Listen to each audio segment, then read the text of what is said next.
un podcast de Cooperativa.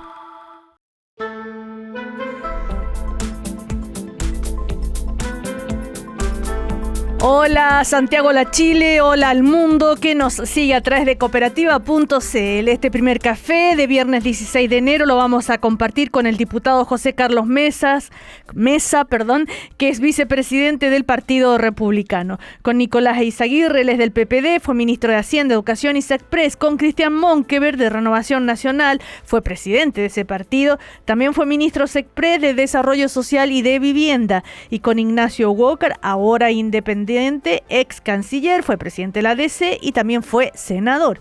Bueno, con ellos entonces compartimos este primer café de hoy. Estás escuchando el podcast de El Primer Café, una presentación de cooperativapodcast.cl. Hola, ¿cómo están? Muy buenos días. Bueno, hay muchos temas para comentar de la política contingente. A veces la política contingente no deja hablar de los temas de fondo, pero bueno, también es importante. Recordemos la reunión de ayer entre el presidente electo José Antonio Kast y el presidente Gabriel Boric. Algo que parece fue una buena conversación, según las declaraciones de José Antonio Kast después de la reunión. Dijo que reconoció que habían conversado sobre el tema de los dos proyectos que le importan al gobierno, que ojalá se puedan aprobar y que se pueda llegar a un acuerdo, que es tanto el de la sala cuna como el proyecto FES. ¿Qué dijo José Antonio Kast? Para nosotros el tema de las normas fiscales, el estado de las arcas fiscales es muy relevante, por supuesto, y sabe que esos proyectos son importantes para el gobierno y que tienen que estar seguros que hay los recursos suficientes, y que para eso se van a reunir los equipos económicos de las administraciones entrante y saliente. A ver, con la experiencia que tienen ustedes, y voy a partir por el diputado, por el vicepresidente del Partido Republicano. ¿Qué cree usted que quiso decir José Antonio Kast? ¿Abrió la puerta o definitivamente se cierra esa puerta para esos dos proyectos que tanto quiere empujar en estos últimos días ya el gobierno de Boric? Diputado, ¿cómo está? Muy bien, muy buenos días Cecilia, muy buenos días también al panel y a quienes nos escuchan.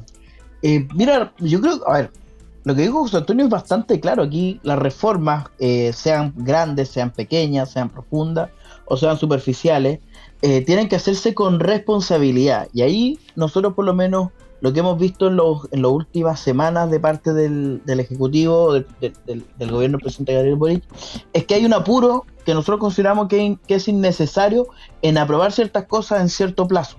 Le doy un ejemplo que a lo mejor no tiene mucho que ver con los recursos fiscales, pero que sí tiene que ver con la necesidad de frenar para poder mirar y llegar a acuerdos con seriedad, que es la reforma del sistema político. La estamos discutiendo con urgencia de discusión inmediata. ¿Qué significa eso? Que tenemos 3 días para cada trámite. O sea, posibilidad de analizar en profundidad, posibilidad de considerar las distintas visiones, no vamos a tener, es muy difícil. Y llevemos eso ahora a reformas que implican gasto público, como es la reforma, ¿cierto? Que el gobierno hoy día está tratando de empujar en estas materias, el FES y lo que tiene que ver con la sala cuna. Son cuestiones, sobre todo en el caso de la sala cuna. Nosotros en el caso del FES hemos tenido una visión más crítica, pero en el caso de la sala cuna son cuestiones con las que nosotros estamos de acuerdo, pero lo que queremos es que sea con responsabilidad. Si se le abrió o cerró la puerta a algo, yo creo que se le abrió la puerta a la responsabilidad. Claro, pero llevan muchísimo tiempo discutiendo estos temas. La sala cuna ni hablemos. ¿Por qué no se logra un acuerdo? Hay quienes dicen, bueno, quizá la oposición no le quiere dar el punto político al gobierno de Gabriel Boric con estos dos proyectos que son muy importantes y que serían un triunfo político, digamos, para el gobierno saliente. A ver, Cristian Monkeberg, con la expertise.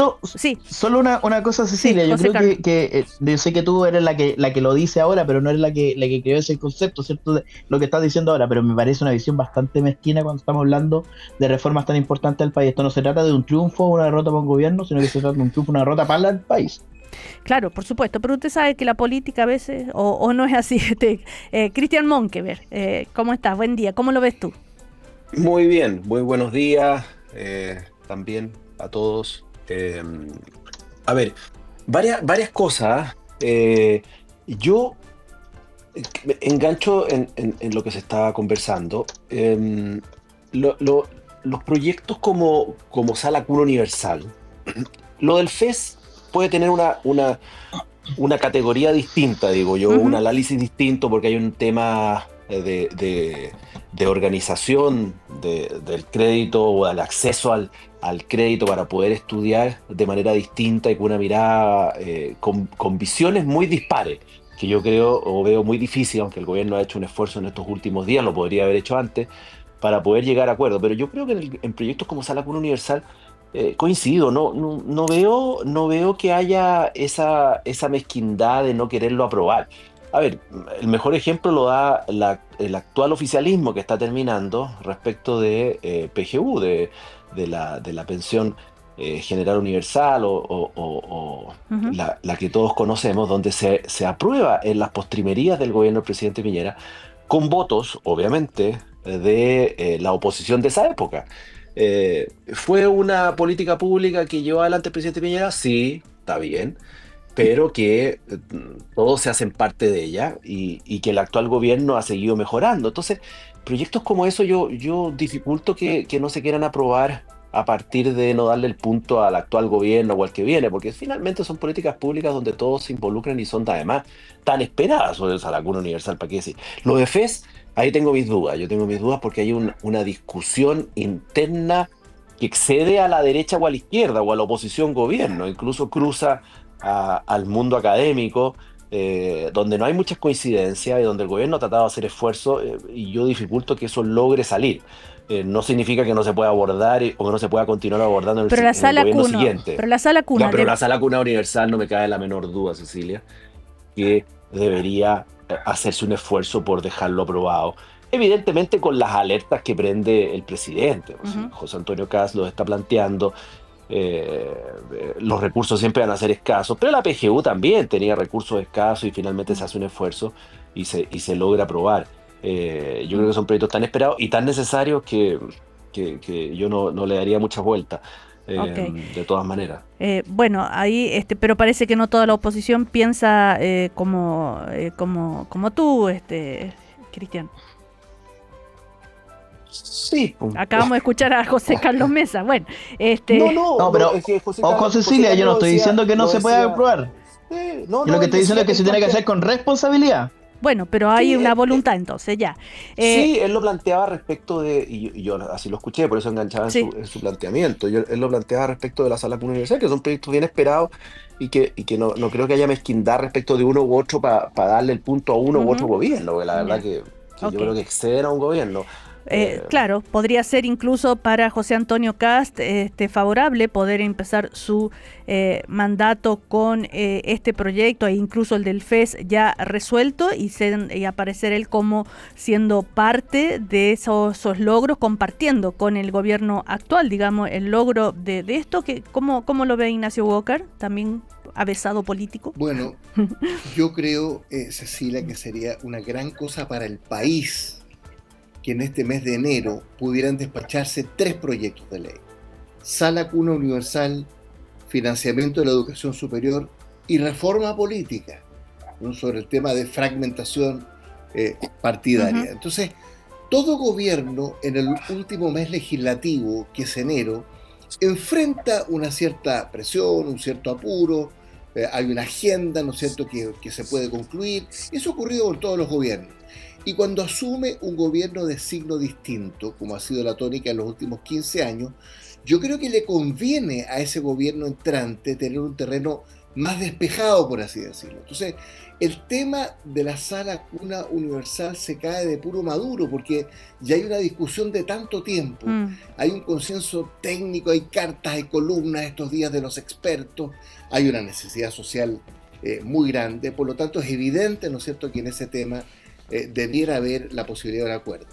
Financiamiento de Educación Superior, FES, solo le queda el nombre a ese proyecto. O sea, yo creo que ha habido una actitud de máxima flexibilidad de parte del gobierno, del Ministerio de Educación, en el sentido del copago de los deciles 7, 8, 9, ¿no es cierto?, que era el tema más controvertido, más difícil, ha habido mucha flexibilidad de parte del gobierno, por lo tanto también se cae de maduro, por así decirlo, tratar de buscar un acuerdo respecto de lo que han planteado muchos rectores, expertos, técnicos en materia de educación superior. Y reforma política, que es un proyecto que ya ha contado con el apoyo de los partidos grandes, del Senado. Creo que estamos muy cerca de poder llegar a un acuerdo, porque tenemos una realidad de fragmentación partidaria que ha disminuido un poco, afortunadamente, tras la última elección, pero que sigue siendo un problema en aras de la gobernabilidad. Entonces, yo celebro esta conversación entre el presidente en ejercicio y el presidente entrante, Gabriel Boric y José Antonio Kast. Creo que hay buena disposición de ambos. Veo en el Parlamento un buen ambiente. Yo he estado 16 años ahí en el Parlamento, en la Cámara de Diputados, en el Senado. Siempre, insisto, el último mes legislativo, enero, hay una cierta presión que está bien, porque a veces hay que actuar bajo presión. Entonces yo espero que podamos tener buenas noticias en estos 3 proyectos de ley que son tan importantes para Chile. A ver, Nicolás Eizaguirre, que tiene la experiencia tanto desde el Ministerio de Hacienda, a propósito de esto de los recursos fiscales que dice José Antonio Kast, también desde del Ministerio de Educación y también desde la SECPRES a la hora de lograr los acuerdos. ¿Cómo lo ves tú, Nicolás? Bueno, buenos días, aprovecho de saludarlos a todos y al diputado José Carlos Mesa, con quien solidarizo por las agresiones que recibió. Yo he sido objeto de agresiones similares y son completamente inaceptables. Así que te mando un saludo, José Carlos. Muchas gracias, Nicolás. Mira, en esto se puede mirar las cosas con desconfianza o se puede mirar con confianza.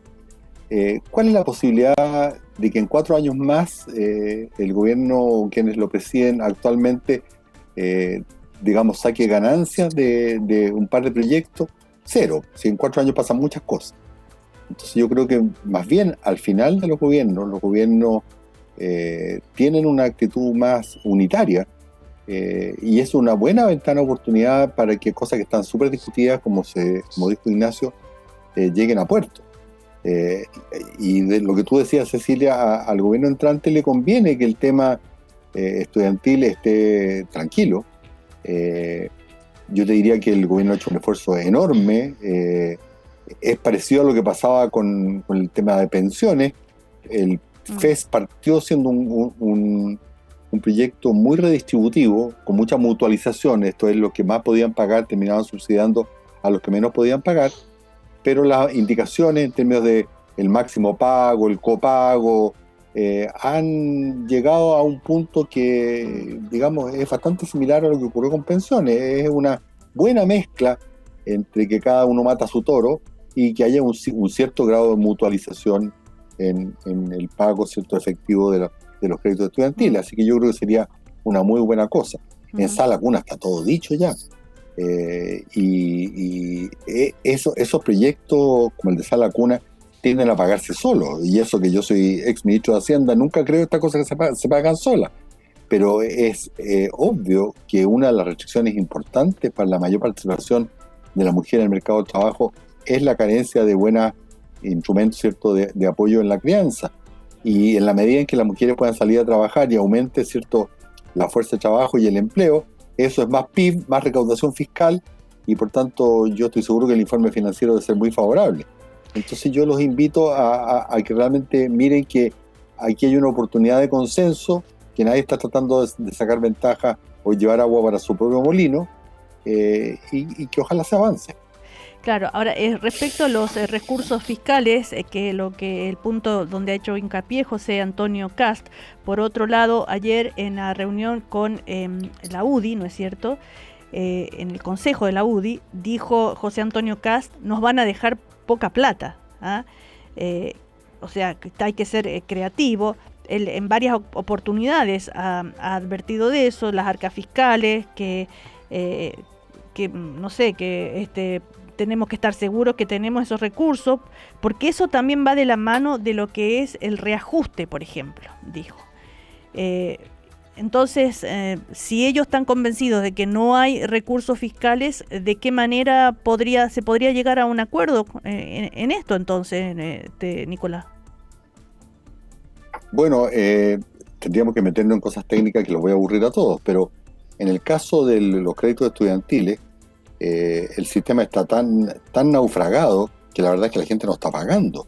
Y por tanto, más allá de que no se registre contablemente, el nuevo proyecto tiene un recupero mejor que el actual. O sea, desde el punto de vista efectivo, no perjudica a las finanzas públicas, puede ser más bien al contrario.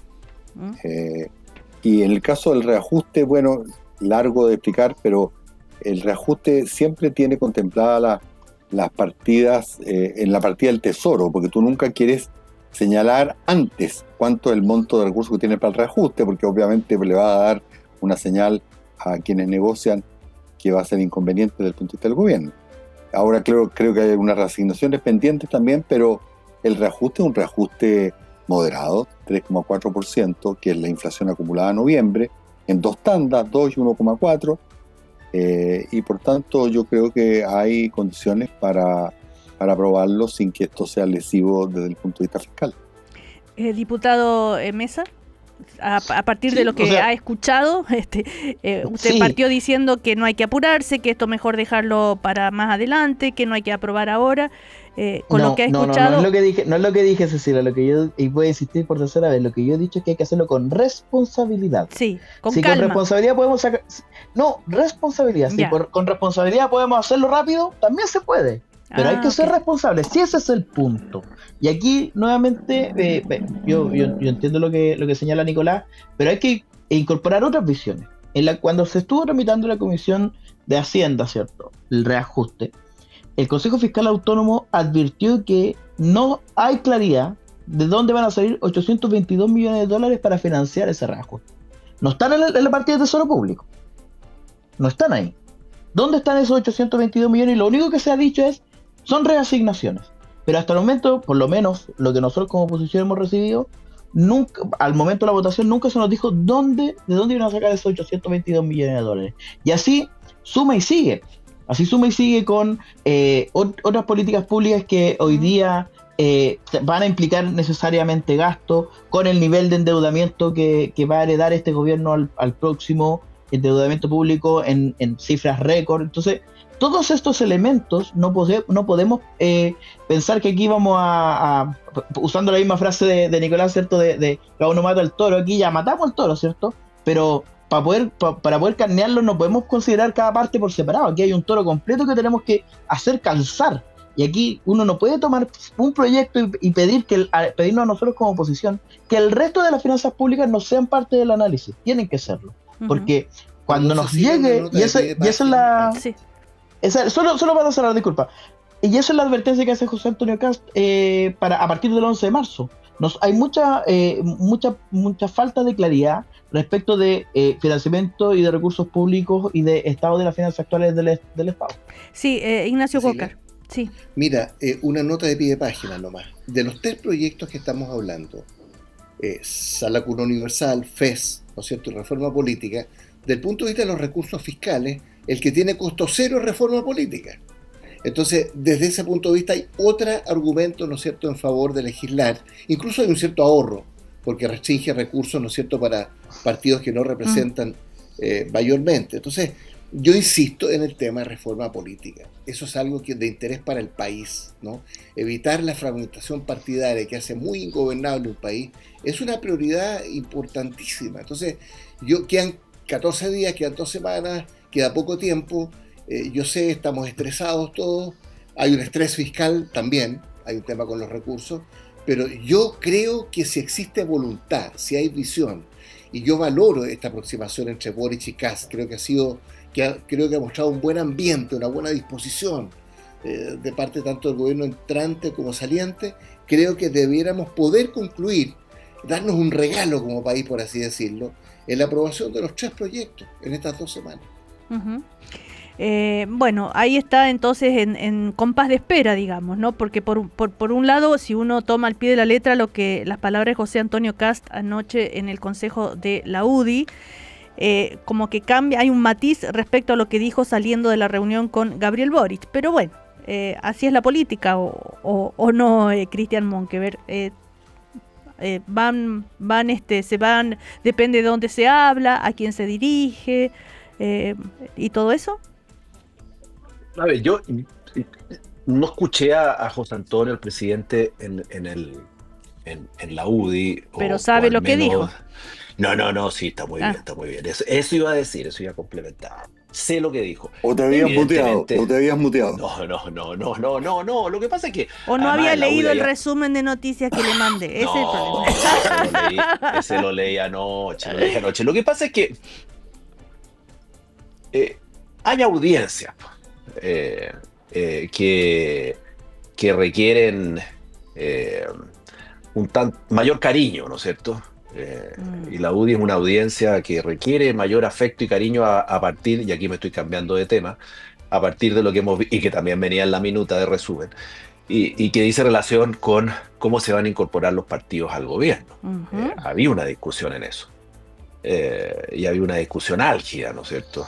Y yo leía con sorpresa en algún diario que habían cambios en el gabinete, si el gabinete todavía no asume recién el 11 de marzo, pero respecto de ciertos nombres que se estaba especulando que iban o no iban. Estos tira y afloja forman parte de la discusión, y por lo tanto, cuando digo hay audiencia, lógicamente además se trata del ex partido del presidente Kast, donde me imagino que hay bastantes temas que conversaron o que reflexionaron, y eso hace que el discurso sea con una intensidad distinta, pues, y con bajadas distintas, pero en el fondo yo creo que el presidente no cambia un ápice respecto de lo que ha señalado José Carlos, que él señala, bueno, son proyectos deseables, sí, pero saquémoslos adelante teniendo claridad de dónde van a salir las lucas y que esto no se transforme, que cada uno mate su toro, como dice Nicolás, sino que esto sea con responsabilidad fiscal y financiable. Yo coincido con Ignacio, de los 3 proyectos hay 2 que se caen de maduro. No me gusta mucho esa palabra, pero se caen de maduro, que son el de sistema político y el de salario universal. Yo el de FES reconozco que se ha hecho un esfuerzo gigante. Si yo el único punto que pongo ahí sobre la mesa es que se hizo tan a última hora, que hace de repente en esos apuros dudar si estaremos embarrándola o no. Me imagino los parlamentarios están en esa, porque un proyecto súper discutido, donde además la academia le ha metido harta opinión, con justa razón, porque lo regula. Y opinión a favor y opinión en contra. Pero Exacto. Fíjate, Cristian, que mirado desde otro punto de Nicolás, vista, a mí y a ti, que nos ha tocado ejercer gobierno, este periodo después de las elecciones, donde ya no se están contando votos ni jugando votos, permite un nivel de flexibilización que no lo tienes antes. Entonces, más que un problema de última hora, es que ahora está la ventana de oportunidad. Yo insisto, las flexibilizaciones del gobierno en materia de FES, que se parece mucho a lo que se hizo en materia de reforma de pensiones, disminuyendo el grado de mutualización o de solidaridad, es más parecido a un esquema más individual, da las condiciones para poder llegar a un consenso que posiblemente el gobierno no las podría haber ofrecido antes de las elecciones. Claro. Entonces tomen la oportunidad. El mejor ejemplo es la pensión básica universal, que también se aprobó en las postrimerías del gobierno del presidente Piñera. Claro. Garantizada PGU. Sí, garantizada, general. Me encanta la PGU, así que como quiera llamarla. Me encanta. Todos la amamos. Amo la PGU, como decía José Antonio Kast. Como vamos ligerito, vamos a impetrarla. Ya. Oiga, pero ustedes recuerdan cuando se aprueba justamente en los últimos días ya del gobierno de Sebastián Piñera, yo he escuchado, por ejemplo, ya no sé quién lo dijo, de cómo han tenido que, cuando se hace cargo este gobierno, el financiamiento de la PGU, había un monto bastante importante que no estaba financiado y que este gobierno... A ver, ¿eso fue así, Nicolás? Así es. Entonces eso es normal que si por ejemplo el reajuste, hay una parte que no está financiado, el próximo gobierno se las arregla, digamos como se arregló con lo de la PGU. ¿Cómo es? No es que no esté financiado, José Carlos. Tú dices bien que aparte del Tesoro Público hay 833 millones que tienen que ser objeto de reasignaciones. Ahora, te lo digo con muy buena voluntad, habiendo tenido la experiencia de supervisar todos los países de América Latina. 833 millones es un 1% del presupuesto. Te digo que eso es casi un redondeo para los ajustes fiscales que tienen que hacer la mayoría de los países. Entonces, ¿cómo no se van a poder sentar a conversar y identificar esos 833 millones? Es que, tomando esa misma, yo sé que estamos llegando a la parte en que Cecilia tiene que hacer el corte, pero a propósito de justo lo que dice Nicolás, es la gran crítica que tenemos nosotros por Nicolás. Si efectivamente esto está en el marco del redondeo, y aún así no han sido capaces de explicarlo. Entonces, ¿cuál es el nivel de seriedad con el que nosotros vemos que se están tomando este tema? Poca seriedad pareciera. Bueno, no presumamos intenciones y tratemos de llegar a acuerdos, ¿ya? Ya. Bueno, yo siento que aquí entre los cuatro estamos a punto de llegar a un acuerdo. Sí, eso no. Mejor que ninguno votamos, pero bueno. Mejor vámonos al corte. Sí, pero José Carlos, sí. No, vámonos al corte rápido mejor entonces. No, po. No, diputado. ¿Te están dirigiendo el programa, Cecilia? Sí, diputado, eso va a dar la sensación que usted no quiere llegar a acuerdo, entonces. Es una broma. Es una broma, yo sé. Todos son bromas estas. Ya, vamos a comerciales, como dice el diputado. Ya volvemos. Estás escuchando el podcast de El Primer Café, una presentación de cooperativapodcast.cl. Pero antes de seguir con el primer café, hay noticias desde el Tribunal de los Lagos, en la región de Los Ríos, con el caso Julia Chuñil. Claudio Arévalo, ¿qué pasó? Buen día. ¿Qué tal, Cecilia? Buenos días. Información de último minuto. El Tribunal de los Lagos acredita el delito de parricidio de Julia Chuñil Catricura. Su hijo, Javier Troncoso Chuñil, es indicado como el responsable del parricidio, el homicidio de su madre. Es por ello que los tribunales han determinado hace pocos momentos que esta persona quede en prisión preventiva. El dolo compartido, es decir, la participación de los otros hijos de Julia Chuñil, no está acreditado por el momento. Quedan con la medida de arresto domiciliario. Insistimos, un hijo de Julia Chuñil, identificado como Javier Troncoso Chuñil, queda en prisión preventiva, acusado de ser el autor material del crimen de su madre. Gracias, Claudio Arévalo, que sigue ahí minuto a minuto todo lo que está sucediendo en el Tribunal de los Lagos. Hasta cualquier momento, Claudio. Buenos días. Buenos días. Bueno, seguimos, como decíamos, en el primer café. Estamos con el vicepresidente del Partido Republicano, el diputado José Carlos Mesa, con Nicolás Eizaguirre, que es del PPD, Cristian Monkeberg, Renovación Nacional, Ignacio Walker, Independiente, y no puedo dejar de decir ex-DC. Antes de pasar al otro tema, por supuesto, que es todo lo que ha pasado en el oficialismo a propósito de la ley Naim Retamal, quería preguntarle a José Carlos Mesa sobre esto de la conformación del próximo gabinete.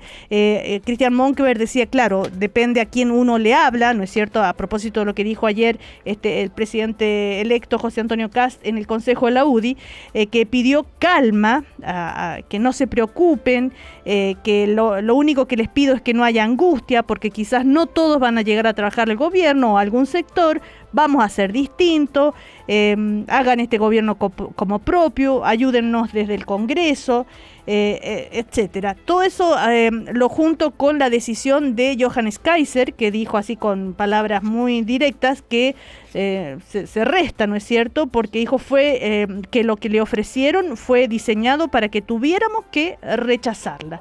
En un audio al que tuvo acceso la tercera, él cuenta esto, ¿no? Que era inaceptable la oferta. En fin, ¿qué opina José Carlos Mesa como desde el Partido Republicano con todos estos dimes y diretes que se están dando en torno al próximo gabinete?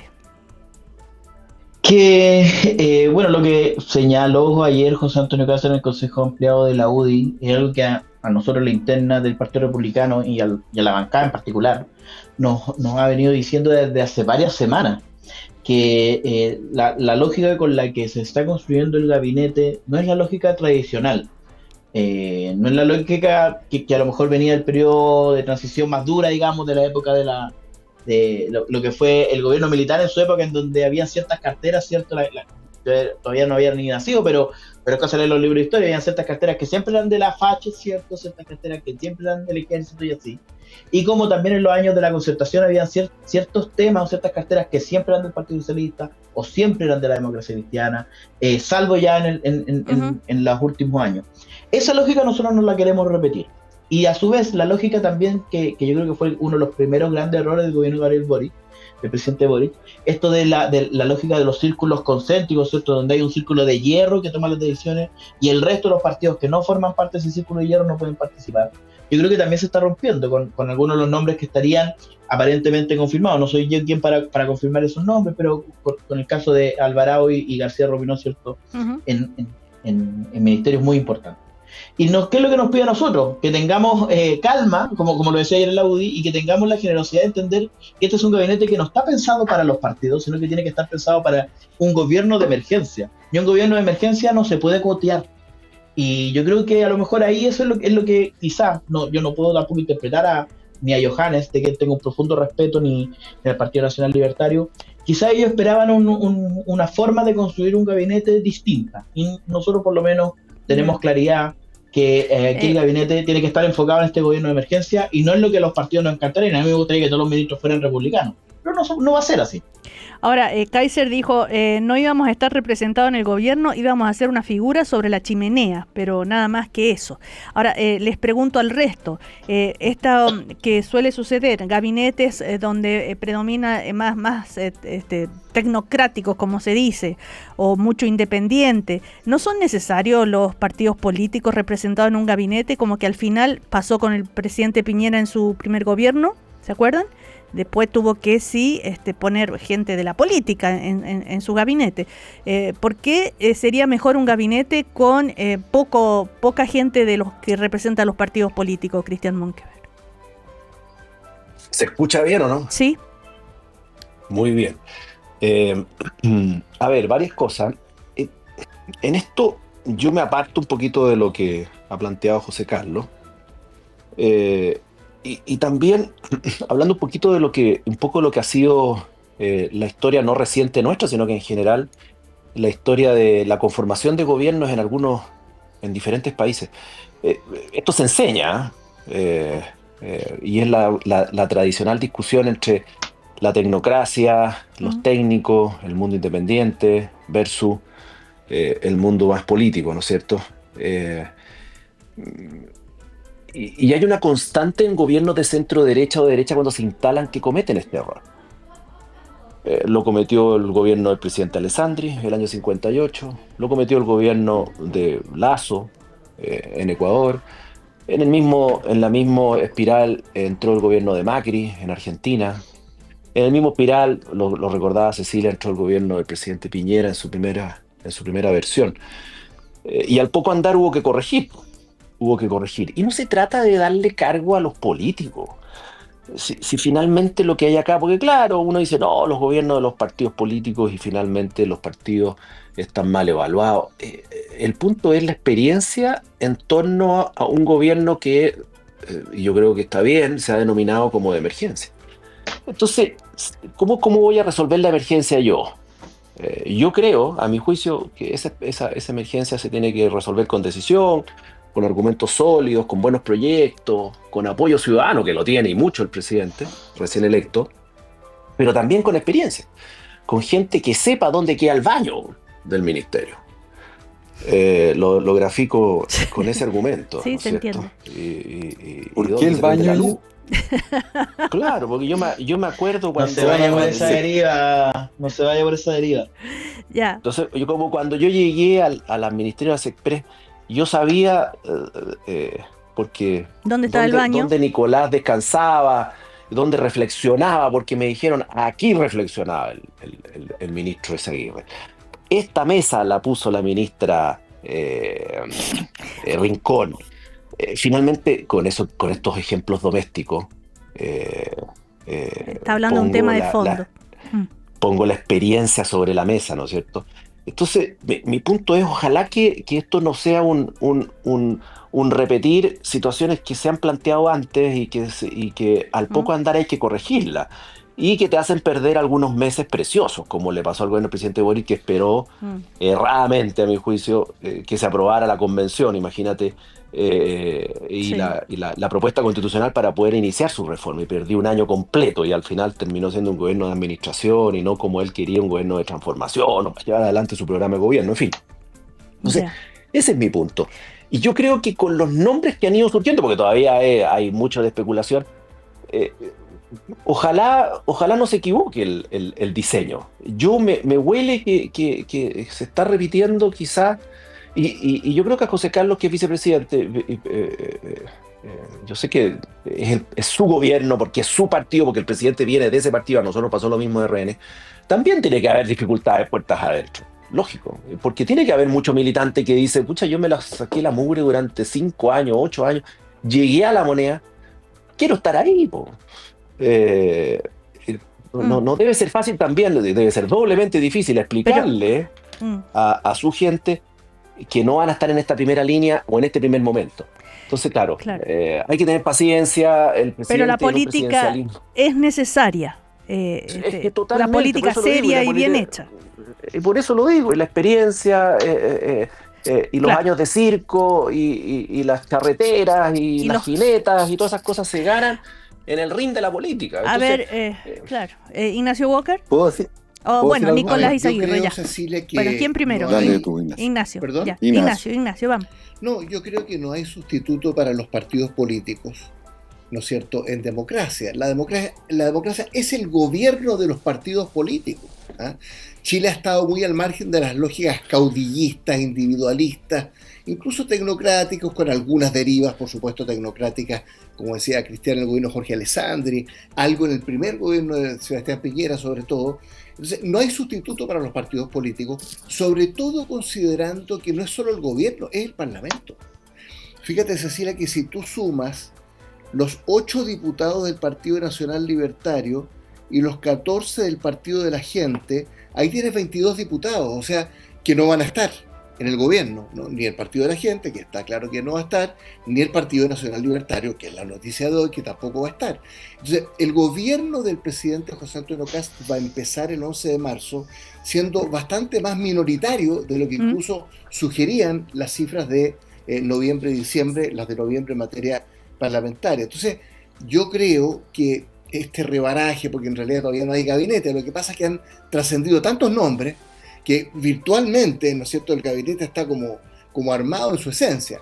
Yo me alegro mucho, por ejemplo, de la presencia de Claudio Alvarado, José García Ruminot, creo que tiene una gran experiencia política, parlamentaria, pero ojalá de aquí a los próximos días, cuando se va a conocer el gabinete, y el 11 de marzo, exista un esfuerzo, ¿no es cierto?, por hacer de los partidos políticos, republicanos, Renovación Nacional, la UDI, Evópoli, que es lo que va quedando, ¿no es cierto?, que es lo que está hoy día desde el punto de vista más orgánico, porque en el trasfondo de todo lo que estamos viviendo, en Chile, en el mundo, en América Latina, está el tema de la gobernabilidad. Entonces, yo apuesto a los partidos políticos, obviamente, más que a las lógicas tecnocráticas.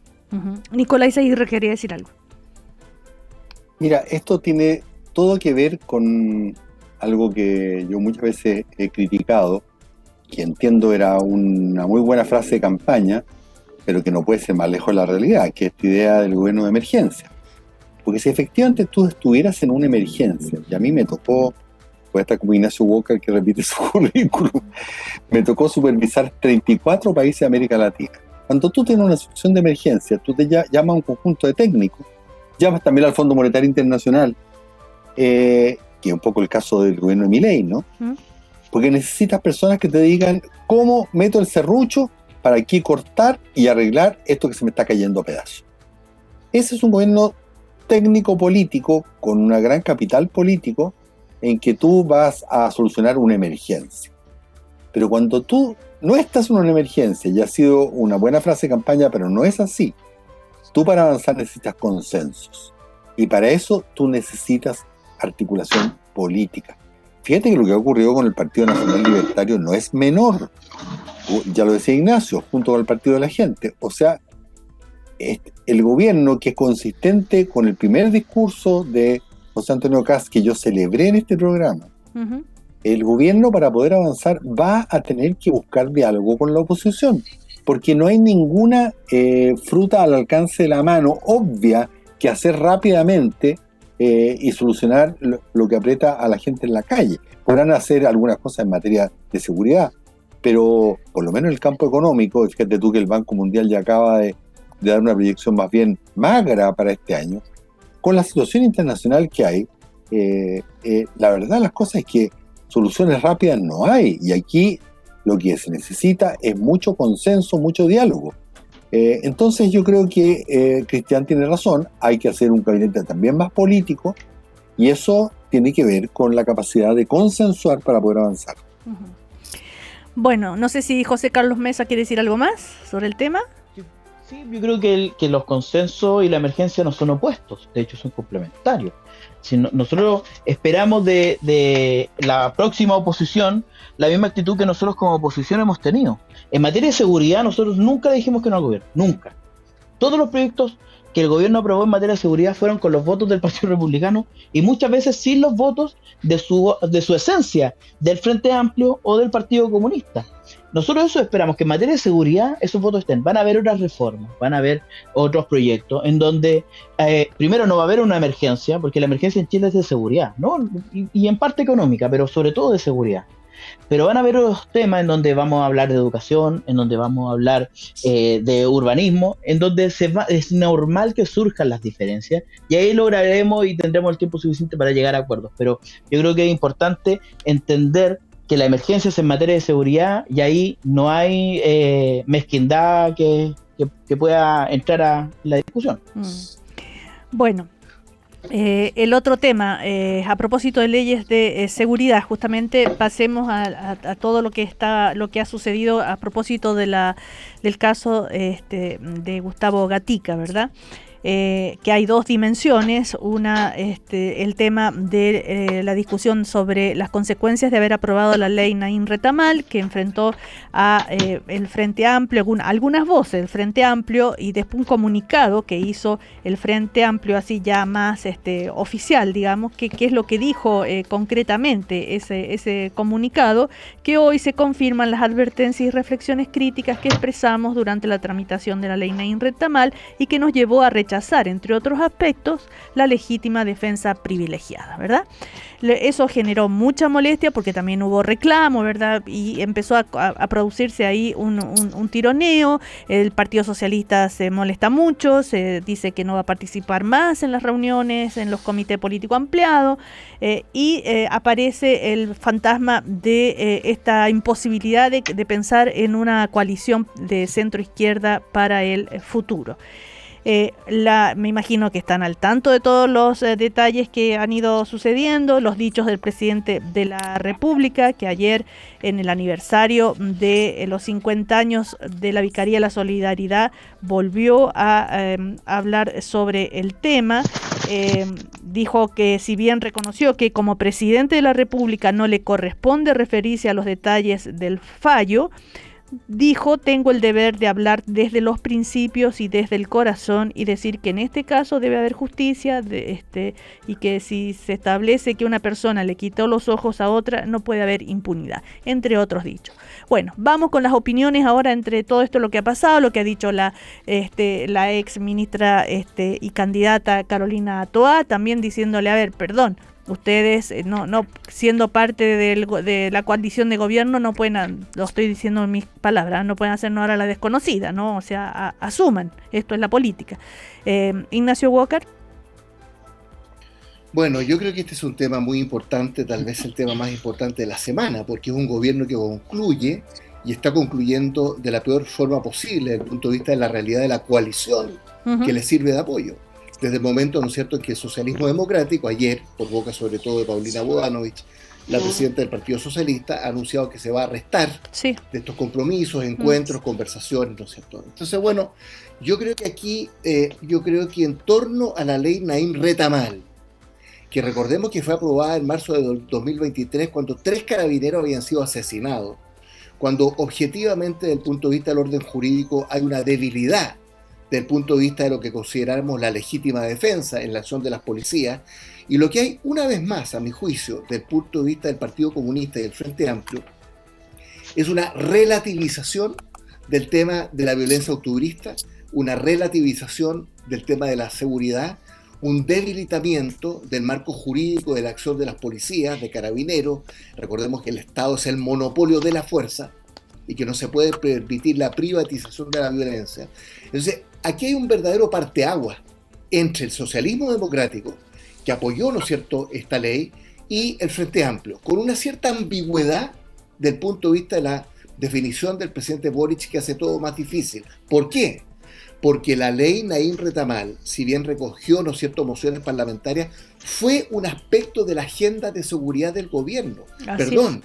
Recordemos que esta ley fue promulgada un día a las 8 de la mañana para que el PC y el Frente Amplio no pudiera recurrir al Tribunal Constitucional. O sea, hasta ese grado fue el compromiso del gobierno del presidente Boric y la ministra del Interior, Carolina Toá. ¿Qué ha dicho Carolina Toá? Que era la actriz más importante, ¿no es cierto?, en esta trama. Mira lo que ha dicho respecto del Partido Comunista y Frente Amplio en relación a esta ley, que su actitud, dice ayer, es, comillas, inaceptable, irresponsable y desleal. Sí. Cierre comillas. Son palabras muy fuertes, ¿no? Y respecto del oficialismo en general sobre esta materia, habló de inconsistencia, ¿no es cierto?, y liviandad. Estoy citando textualmente las declaraciones de Carolina Toá, otrora ministra del Interior, ¿no es cierto?, actuando bajo las órdenes del presidente Gabriel Boric. Entonces, yo creo que aquí el PC y el Frente Amplio están mostrando la hilacha, perdón la expresión, en el sentido de la incomodidad que ha tenido ese mundo respecto de la agenda de seguridad, ¿no? Y hacía bien José Carlos Mesa en recordar, como todos sabemos, que muchos de los proyectos en el ámbito de la seguridad fueron aprobados a pesar y con el voto en contra de la mayoría de los votos del Partido Comunista y el Frente Amplio. Sumado a todo lo anterior, me imagino que hablaremos más adelante, Yaret Jara, ¿no es cierto?, anuncia que está pensando renunciar a su militancia en el Partido Comunista. Entonces, yo creo que aquí se están mostrando las cartas, ¿no?, que hay un sinceramiento de tensiones que han estado presentes en este gobierno desde el comienzo y que demuestran cómo el proyecto del Partido Comunista y del Frente Amplio, que es el Apruebo Dignidad, es distinto en muchos aspectos sustantivos del proyecto del socialismo democrático. Bueno, sí, lo dijo la propia presidenta del Frente Amplio, ¿no es cierto?, cuando dice que no está de acuerdo con lo que dice Carolina Toá, que el Frente Amplio ha avanzado mucho en un trabajo de unidad con el socialismo democrático, pero que son proyectos distintos y que se puede debatir con altura de mira sin que el otro determine o sobredimensione o categorice con adjetivos lo que el otro hizo, en fin.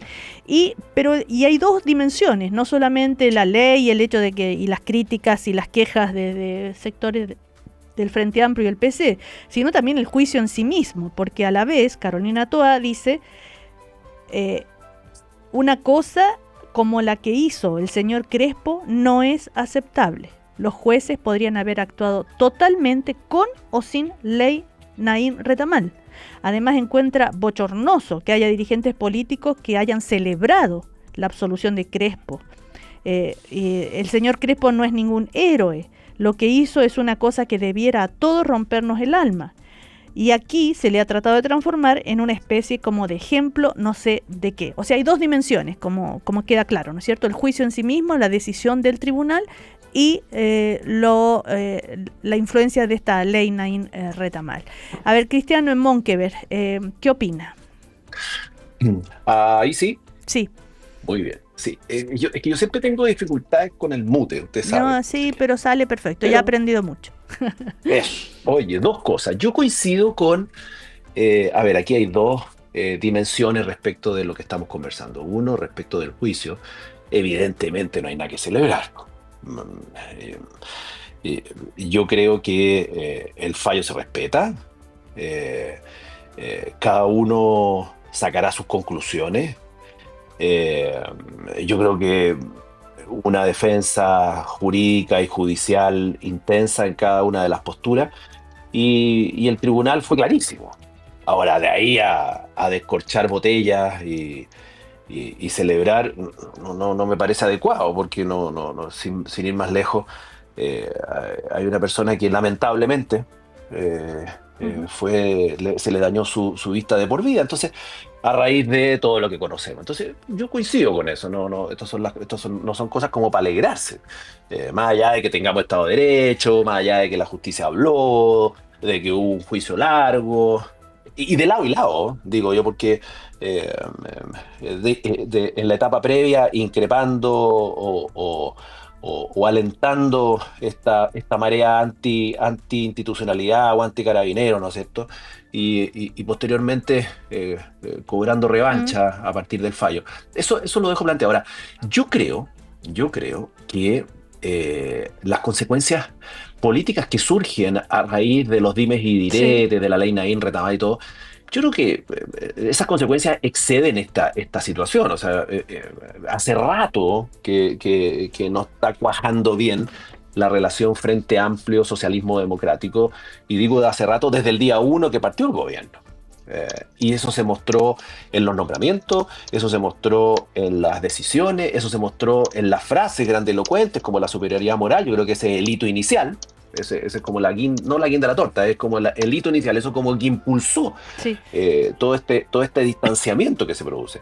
Y yo sinceramente lo planteo, ojalá que la oposición, y bueno, y ahí Ignacio y sobre todo Nicolás, que es más militante que Ignacio hoy día, es militante, no como Ignacio, pero tienen una historia los dos. Ojalá la izquierda logre un debate importante que le permite transformarse en una oposición que colabore, que yo creo que no me cabe la menor duda que lo van a intentar, pero que siempre sea alternativa. Porque cuando pasan este tipo de cosas, las alternativas vienen de otros lados. Y con esto termino. Sí, por vienen favor. del mundo independiente, vienen del populismo y vienen de cualquier lado. Entonces, ahí hay un trabajo gigante que tienen que hacer, que ahora afloró nuevamente, pero que finalmente va a dejar de ser tema, pero va a aflorar en 2 meses más por otra diferencia que ocurra o que surja. Vamos a ir a comerciales, estoy atrasadísima. Ya. A la vuelta seguimos. Estás escuchando el podcast de El Primer Café, una presentación de cooperativapodcast.cl. Este primer café de hoy que lo estamos compartiendo con Ignacio Walker, Cristian Monkeberg, Nicolás Eizaguirre y José Carlos Mesa, el diputado José Carlos Mesa. Bueno, ya hablaron, ¿no es cierto?, Ignacio Walker, también Cristian Monkeberg sobre este tema de lo que ha pasado en el oficialismo entre Frente Amplio y Socialismo Democrático. Ayer el ministro Elizalde salió a defender al presidente Boric ante la crítica de la presidenta del Partido Socialista, que había dicho ella que hubo 4 años para construir esto de la unidad de la izquierda y no se hizo. Yo no sé si finalmente hubo esa voluntad de dejar esa gran coalición política, porque cuando uno ve el trato con los partidos políticos se reducía a una reunión semanal en el comité político. Yo no veo cómo se pudo haber avanzado en construir algo mayor. Bueno, en fin, Elizalde sale ayer y dice: si hay alguien que se la ha jugado por la unidad es el presidente. Y ahora la pregunta es, ¿esto hace parte de las dinámicas políticas o es un camino sin retorno? ¿Cómo lo ves tú, Nicolás Eizaguirre? Bueno, la política tiene momentos grandes y momentos bajos. Los momentos grandes es cuando se escucha al adversario, cuando se busca la unidad nacional, cuando se abandona las viejas certezas y uno es capaz de caminar hacia adelante. Momentos notables, la revalorización de la democracia, del socialismo democrático en los 80, el presidente Elwin llamando a la reconciliación, el presidente Piñera reconociendo a los cómplices pasivos. Esos momentos en que el país converge al centro, se deja la vieja certeza. Y hay otros momentos malos, donde las emociones, los hechos relativamente falsos, se hipertrofian para llamar a la barra brava. Entonces acá, tanto la celebración por parte de quienes celebraron el fallo del lado del ex oficial Crespo, cuanto la reacción del Frente Amplio y el PC diciendo que esto era producto de la ley Naín Retamal. Y como muy bien ha explicado Carolina Toá, esto no tiene nada que ver con la ley Naín Retamal, que en lo que innovó fue en términos de las cautelares en el caso de que haya un problema de este tipo. Pero la presunción de inocencia existía en la ley desde antes, y lo que corresponde hacer es acatar desde luego el fallo, pero hay, según muchos juristas, vacíos en este fallo, particularmente que no considera el protocolo del uso del arma, que podrían dar lugar a una apelación exitosa. O sea, que las instituciones funcionen, pero comenzar nuevamente, tanto en la extrema derecha como en la izquierda más radical, a ir a la barra brava para salvar los muebles, es exactamente lo que no necesitamos. Hubo una discusión legítima sobre la ley Naín Retamal, se llegó, ¿cierto?, a un acuerdo bastante transversal y nada tiene que ver ese acuerdo con lo que pasó con el fallo. Entonces estamos usando emociones para garantizar votos, nada más. Claro, el derecho a la defensa privilegiada creo que es el tema que se cuestiona, ¿no? Que hay... Claro, pero eso no, aparentemente aquí hay juristas, no tiene que ver con el fallo. Uh-huh. Ya. Ahora, el tema, me llamó la atención que Carolina Toá dijo también que por qué en lugar de ir a estos puntos y a criticar, que son los puntos controvertidos, ¿por qué no deciden, por qué no se pueden revertir esos puntos? ¿Por qué no trabajar en esa dirección? O sea, abre la posibilidad, y no solamente ella, sino varios personeros, que en el futuro se pueda corregir o mejorar esta ley Naim Retamal. Claro, ¿no? pero lo peor de todo que dice muy bien Carolina Toá es que si tú dices que esto es culpa de la ley Naim Retamal, lo que estás diciendo es que el fallo se ajusta a derecho. Y lo que tienes que hacer es apelar, porque según muchos, ese fallo no es apropiado. O sea, hay que acatarlo, pero se puede apelar. Entonces tú estás sustentando el fallo en vez de criticarlo. Se va a pedir la nulidad, porque parece que eso es lo que se puede hacer, ¿ah? No apelar, según escuchaba a Jaime Gajardo yo ayer. Ahora, a ver, José Carlos Mesa. Gracias por la precisión técnica. Yo la aprendí ayer también. Recurso de nulidad, así se llama. Exactamente, en materia penal no existe, o sea, está muy limitado, muy limitado, casos muy específicos. La apelación es lo que correspondería acá, es intentar la nulidad, con lo que se tendría que realizar nuevamente todo el análisis del juicio, o sea, toda la valoración de la prueba. Así que es una cuestión importante. Ahora, José Carlos Mesa, este reclamo de alguna manera ante los personeros de derecha, sobre todo de su partido y del partido de Johannes Kaiser, que salieron a celebrar y a convertir a Crespo en una especie de héroe. Y ese meme que se publicó, que según él no lo publicó él, sino no sé quién, pero apareció, donde aparece una lápida del octubrismo, pero con el rostro de Gustavo Gatica, una cosa muy cruel también. A ver, su opinión. Sí, mira, yo creo, después de, no ahora a propósito de lo que al principio decía Nicolás respecto a la agresión que yo sufrí, que no es una cuestión nueva para nosotros. La agresión nosotros la venimos sufriendo en 2018, cuando José Antonio Kast lo tocó una horda en Iquique. Por lo mismo, yo respecto de ese tipo de acciones prefiero alejarme de ese tipo de declaraciones. Yo prefiero quedarme con lo que dice hoy día la resolución del tribunal, o sea, el veredicto. Y ahí a mí me sorprende mucho que, participando de esta discusión, muchos abogados con mucha experiencia no se refieran a lo que estrictamente dice el fallo. Bueno, no está el fallo, pero sí el veredicto del tribunal. Porque el veredicto del tribunal, y en eso tiene razón Carolina Toá, el veredicto del tribunal analiza dos tópicos que, por así decirlo, le ponen un doble cerrojo a la posibilidad de condenar a Claudio Crespo. El primer cerrojo es que dice que efectivamente se cumplieron todos los reglamentos que tenía que cumplirse. O sea que el comandante Claudio Crespo, al momento de su actuación, cumplió con los reglamentos. Eso es lo primero que dice. Y por lo tanto, el tribunal considera, ahora va a haber que analizar la sentencia finalmente cuando sea dictada, que para eso falta un tiempo, pero ya de esas 53 páginas del acta de deliberación que pudimos conocer, se dice, ojo, que aquí se cumplieron con los reglamentos que son los que cita la misma fiscalía para considerar que Claudio Crespo no los cumple. O sea, la fiscalía dice, estos son los reglamentos que tiene que cumplir, y después la prueba rendida para el tribunal demuestra que sí se cumplieron esos reglamentos. Por lo tanto, técnicamente no hay tipicidad en la conducta de Claudio Crespo para el análisis que hace el veredicto del tribunal. Y en segundo lugar dice, además concurren los elementos de la legítima defensa, considerando que existe una presunción de defensa, claro, legítima defensa privilegiada. Entonces, aquí hay una parte del análisis que nadie ha tomado en cuenta. Aquí lo que dice el tribunal es que tanto Claudio Crespo como el general Carabineros cumplieron con los reglamentos en ese momento. Ahora, bueno, también está los otros argumentos, que no se cumplió totalmente porque había que el reglamento es que hay que disparar en el tercio inferior, y eso no ocurrió. Inferior, sí. Y eso no ocurrió así. Después se supo que los balines en realidad no era de goma, pero bueno, eso ya no es culpa de ¿no es cierto?, de los funcionarios de los carabineros, pero bueno, y la proporcionalidad entre el ataque y la defensa.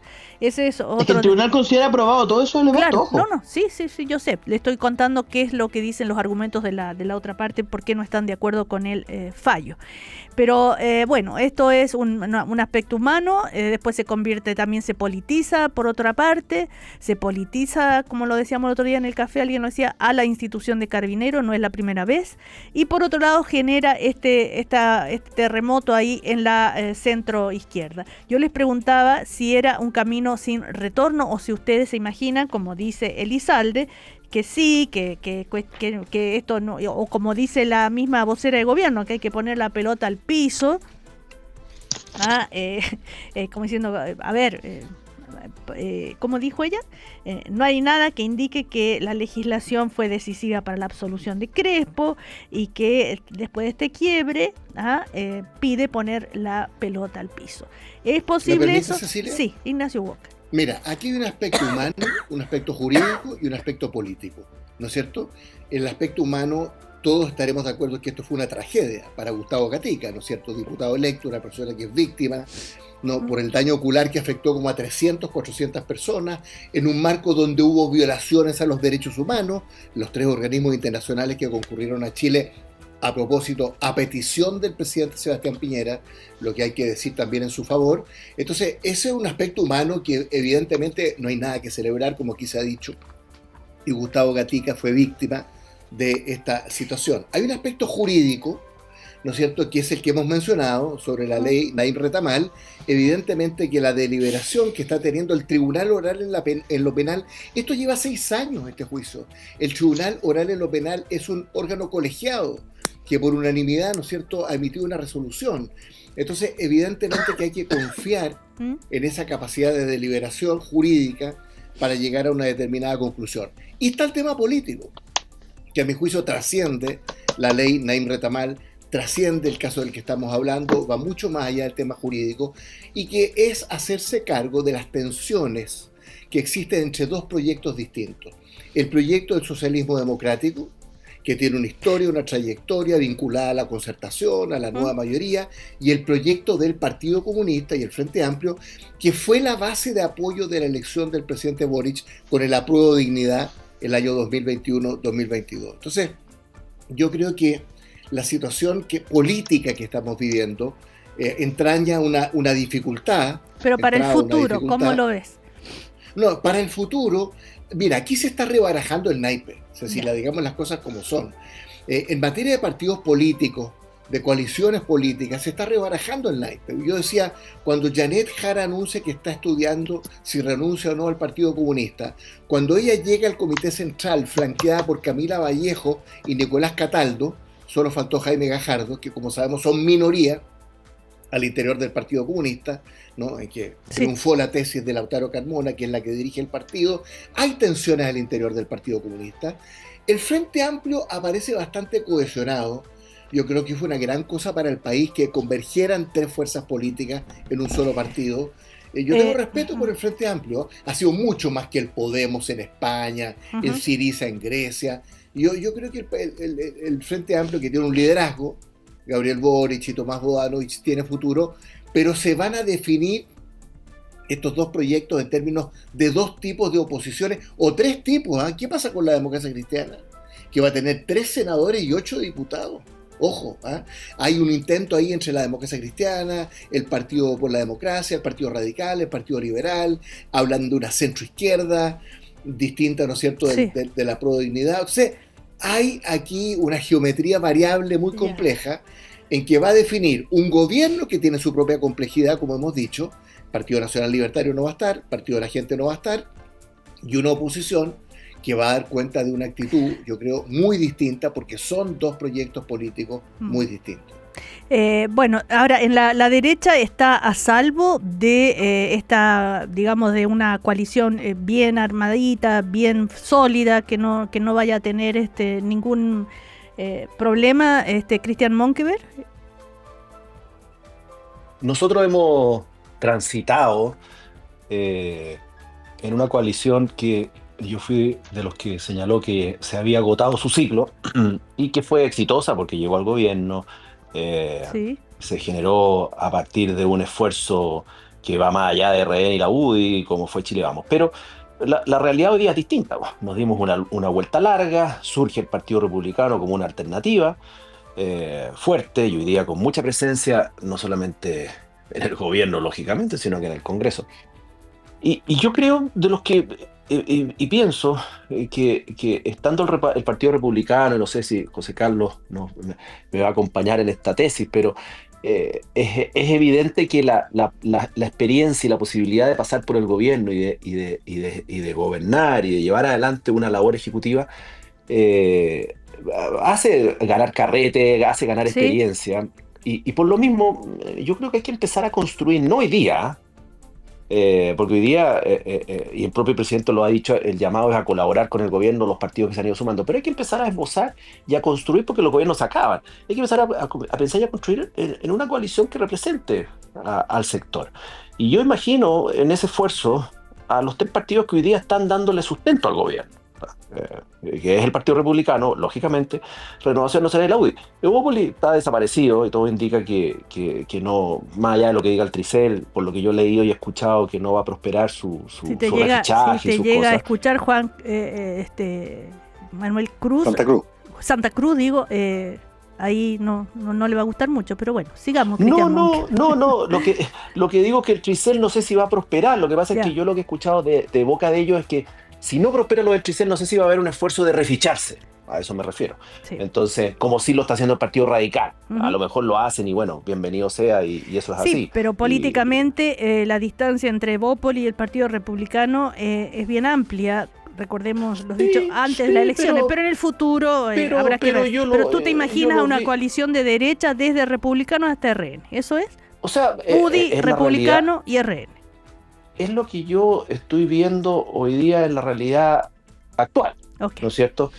Porque claro, esa distancia hoy día se acortó, porque hace poco yo vi al mundo más de Evópoli pidiendo cargo en el gobierno, o si no pidiendo, al menos estando disponible.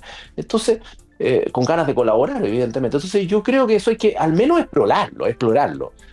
Yo dificulto, por ejemplo, que me van a decir ya lo que estamos poniendo sobre la mesa, yo dificulto que en una próxima elección municipal, estando el gobierno del presidente Kast conduciendo el país, enfrentemos una elección municipal separado, ¿no es cierto?, con alcaldes de uno y de otro lado. Lo dificulto. Entonces, yo al menos me daría la oportunidad de explorarlo, tal como se dieron las oportunidades otros partidos, y ni siquiera de derecha, también de izquierda, de explorar posibles alianzas.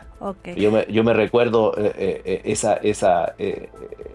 rechazo total que había entre el Partido Comunista y la Democracia Cristiana en un primer minuto. Y luego, bueno, fueron acercando posiciones y lograron unirse. Y nada más distante entre la Democracia Cristiana y el Partido Comunista. Bueno, acá yo creo que las distancias son mucho menores y yo lo exploraría al menos y lo construiría. Cristian, pero va a haber que superar eso de la derechita cobarde. No, pero derechita cobarde y todas las anteriores, pero son tantas frases que se han dicho de lado y lado, ¿no es cierto? Hay sapitos que tragarse. José Carlos Mesa, ¿coincide con Cristian Monk? Coincido sobre todo considerando que en las campañas se dicen tantas cosas y todos quieren ganar. Y quien ha marcado la pauta de cómo tiene que ser este nuevo trato, digamos, en la derecha ha sido el propio José Antonio Kast, que quizás los 2 ministros más fuertes que vaya a tener el gobierno sea uno de Renovación Nacional y el otro de la UDI. O sea, qué mejor que esa señal después de todo lo que se dijo en campaña, no solo en la del 2025, en el 2021 también. Porque las campañas son así, son intensas, son duras y uno tiene que aprender a dar vuelta a la página porque al fin y al cabo, al final del día, estamos muy de acuerdo en gran parte de los temas. Tenemos ciertos matices y son las razones que explican por qué existen 3 partidos, por qué existe la UDI, Renovación Nacional y el Partido Republicano. Pero lo importante acá es que tenemos muchas más coincidencias, en eso yo segundo lo que dice Cristian, comparativamente hablando con la coalición que está intentando lograr la izquierda. Va a ser mucho más fácil para nosotros, porque además, ¿qué van a esto es una cuestión práctica, solo para cerrarnos, sí. Cecilia, porque estando en el gobierno también es un poco más fácil. Nicolás Izaguirre. Mira, yo no abandono, a pesar de que toda la realidad ha ido en contra de lo que yo creo y quiero, la utopía de la convergencia hacia el centro. Entonces tú estabas diciendo qué pasa al interior del oficialismo hoy día, futura oposición. Sí. Yo creo que si el gobierno del presidente electo José Antonio Kast, que con esos 3 partidos no hace mayoría, busca acuerdos hacia el centro, la tensión dentro del actual progresismo va a ser máxima. Y yo particularmente voy a estar bastante, digamos, abierto a esos acuerdos. Pero si por el contrario, cuestión que no es descartable, es más cooptado por las voces siempre llenas de superioridad moral y certeza de la extrema derecha o del populismo de centro, entonces eso va a hacer que va a galvanizar un acuerdo en toda la futura oposición. O sea, el liderazgo lo tiene el presidente electo. Si busca acuerdo en un país que nos está cayendo a pedazos, entonces las tensiones entre el socialismo democrático y la prueba de dignidad van a ser muy grandes. Por el contrario, si se va a una cosa refundacional, etcétera, etcétera, lo que va a hacer es que va nuevamente a hacer que el país se parta en 2 mitades. Bueno, se nos terminó el primer café de hoy. Muchísimas gracias al diputado José Carlos Mesa, recordemos, vicepresidente del Partido Republicano, a Ignacio Walker, a Nicolás Izaguirre y Cristian Monque. Verá, hasta la próxima. Buen fin de semana. Chao, que estén muy bien. Chao. Adiós. Chao, chao. Aquí termina el podcast de El Primer Café. Lo escuchas en vivo de lunes a viernes desde las 9 de la mañana y todos los días en cooperativapodcast.cl.